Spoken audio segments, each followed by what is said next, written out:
Good morning friends, welcome back to my channel Mampi বলটা ব্লগে তোমাদের অনেক অনেক স্বাগত। তো বন্ধুরা, ব্লগটা এখান থেকেই স্টার্ট করছি। তো দেখছো আমি ফ্রেশ হয়ে গেছি। এবার আমি পুজো করব, পুজো করে তারপর আজকে বাদবাকি কাজগুলো কমপ্লিট করব। তো ফ্রেন্ডস, তোমরা দেখতেই পাচ্ছ কত সাদা জবা পেয়েছি। এখানে একটা লক্ষ্মী জবা, বেলফুল, জবা ফুল, নীলকণ্ঠ সবই আছে। আর এখানে দেখে নাও গোপলু, গোপু সবাইকে আমার শৃঙ্গার করানো হয়ে গেছে। আর আমার পুজো কমপ্লিট। দেখো কি সুন্দর লাগছে আমার গোপলুকে কি সুন্দর সাদা জবা দিয়ে সাজিয়েছি। আজকেও লাল জবাটা একটু কম পেয়েছি। তো যাই হোক, পুজো কমপ্লিট। তোমরা সাথে থাকো আর দেখতে থাকো। তো বন্ধুরা দেখো, আমার মা রেডি হয়ে গেছে ডিউটি যাবে বলে, একদম রেডি হয়ে দাঁড়িয়ে আছে। আর আমি মাকে বললাম, মা দাঁড়াও, আজকে আমি তোমার একটা ছবি তুলবো। তো আমি ছবিও তুললাম আর ভিডিও করেছি। আর এই যে আমার বরের আজকে ছুটি, আমার মাকে ও অফিসে দিতে যাচ্ছে। তো ও অফিসে মাকে নামিয়ে দিয়েই চলে আসবে। এই যে যাওয়ার আগে রোজ টাটা, মাকে মামায় টাটা দিল। আর এই যে আরেকজন, সব সময় আর কি। তো ওরা চলে গেল। তো বন্ধুরা, আমার বর বাড়ি ফিরলো যখন দেখলাম মাংস নিয়ে ফিরেছে। আর আমি রান্না করতে যাচ্ছিলাম, তখন বলল, না রান্না আজকে তোমাকে করতে হবে না, আজকে চিকেনটা আমি করব। তো যথারীতি লেবুর রস নুন দিয়ে চিকেনটাকে আগে ধুয়ে তারপর লেবুর রস আর নুন দিয়ে মাখিয়ে রাখলো কিছুক্ষণ। তারপরে ও সমস্ত কিছু কাটা, যেরকম আদা রসুন টমেটো পেঁয়াজ সবও নিজেই করলো কাটাকুটি। আমাকে আজকেও কিচ্ছু করতে দেয়নি। কালকে থেকে আমার মুডটা একটু অফ ছিল, সেই জন্য আজকেও বললো যে আজকে আমি করব রান্না, আজকে তোমাকে রান্না করতে হবে না। তো যথারীতি ও সব কিছু করছিল আর আমি ভিডিও করছিলাম। তো এই যে সব কাটতে বসে গেছে। আলু কাটছে এখন, আলু, তারপরে পেঁয়াজ, আদা রসুন সব কিছুই ও কেটেছে আজকে, ও করেছে আজকে। তো তোমরা দেখতে থাকো ভিডিও। আর ভিডিও কেমন লাগছে সেটা অবশ্যই জানিও, কমেন্টস করো।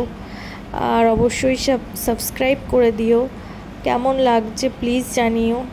তোমরা যদি না জানাও আমি কি করে বুঝবো? আমি বুঝতে পারবো না যে তোমাদের কেমন লাগছে। তো তোমরা কমেন্টসে জানিও অবশ্যই যে কেমন লাগছে। আর এই যে আদা আদা কাটছে। আজকে আমার খুব ভালো লাগছে যে ও কালকে এটা খেয়াল করেছে যে আমার কাল থেকে খুব মুড অফ ছিল, কালকে আমার মনটা খারাপ ছিল। তো আজকেও নিজেই বললো যে না, আমি আজকে সব করব, তোমাকে আজকে কিচ্ছু করতে হবে না। আমি এর আগেও ওর হাতে রান্না খেয়েছি, ও খুব ভালো রান্না করে। বিশেষ করে ওর হাতের পনির, আলু পোস্ত দিয়ে পনির দিয়ে একটা আইটেমও করে, যেটা আমার খুব ফেভারিট, আমার খুব পছন্দের। বিয়ের পর আমাকেও এটা করে খাইয়েছিল, যেহেতু আলু পোস্ত আমার খুব ফেভারিট। তো আলু পোস্তর মধ্যে পনির দিয়ে একটা আইটেমও করে আমাকে খাইয়েছিল, আমার মনে আছে এখনও। ওটা খুব সত্যি খুব টেস্ট হয়েছিল। তো আজকে বলল কি যে আমি রান্না করব, তুমি জাস্ট খেয়ে বলবে কেমন হয়েছে। তো আমি এখনই বলে দিচ্ছি, সত্যি খুব ভালো হয়েছিল রান্নাটা, জাস্ট ফাটাফাটি হয়েছিল, খুব সুন্দর রান্না করেছিল। আর এই যে রান্না করতে করতে আমি ওর সাথে একটু ইয়ার্কি করছিলাম, ও আমার সাথে ইয়ার্কি করছিল, আর হাসাহাসি করছিলাম আমরা দুজনে মিলে। তো এই যে ও সমস্ত কিছু বেটে নিয়েছিল, পেঁয়াজ, আদা রসুন টমেটো সব মানে পেস্ট করে নিয়ে ও এবার ম্যারিনেট করবে বলে সব মাংসের মধ্যে দিয়ে সব মাখিয়ে রাখছিল। ওর এর মধ্যে ও টক দইও দিয়েছিল। তো যথারীতি সব মাখিয়ে মাংসটার মধ্যে তো ম্যারিনেট করে রেখেছিল, আধা ঘন্টা ম্যারিনেট করে ও রেখেছিল। আধ ঘন্টা রাখার পর তারপরে ও রান্নাটা করেছিল। জাস্ট আধ ঘন্টা রাখলেই হবে। আর খুব টেস্ট হয়েছিল। তো চলো বন্ধুরা, তোমরা দেখতে থাকো আর জানিও আজকের এই স্পেশাল ভিডিওটা তোমাদের কেমন লাগলো। জানাবে কিন্তু অবশ্যই। দেখতে থাকো তোমরা।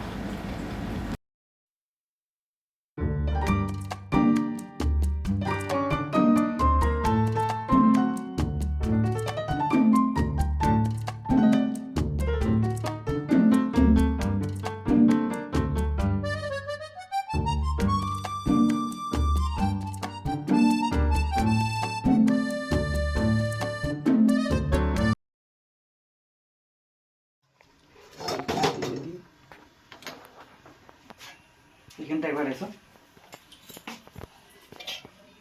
দেখো কি সুন্দর একটা সেন্ট বেরোচ্ছে আলাদা। মুজেছে, দেখো কেমন জল কেটেছে, দেখেছো?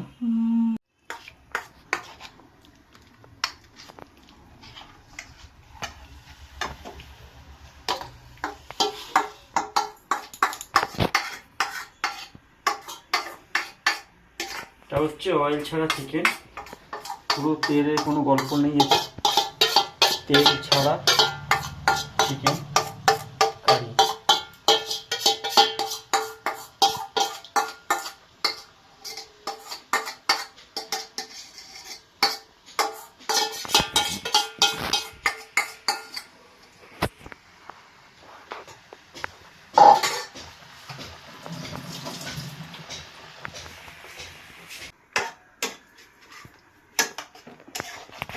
টক দই, পেঁয়াজ বাটা, পেঁয়াজ, টমেটো, রসুন, আদা, কাঁচা লঙ্কা সব একসঙ্গে বেটে পেস্ট করে টক দই দিয়ে ম্যারিনেট করে চিকেনটাকে তৈরি করা হয়েছে। সেটাকে এবার গ্যাসে বসিয়েছি অল্প আঁচে। এটাকে এবার পুরোপুরি তৈরি করব।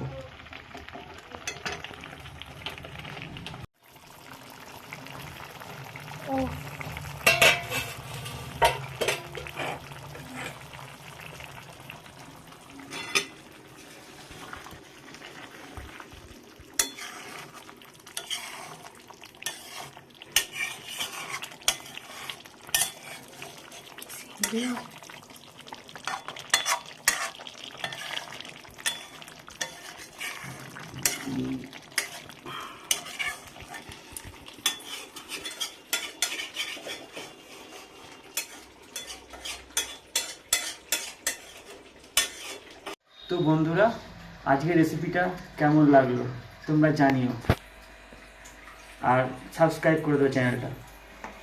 বন্ধুরা দেখো, আজকে পেঁপের শুক্তো হয়েছিল বড়ি দিয়ে, আর সাথে হয়েছিল বড়ার টক, ডাল, আর আমার বরের তৈরি স্পেশাল চিকেন, আর ভাত তো আছেই।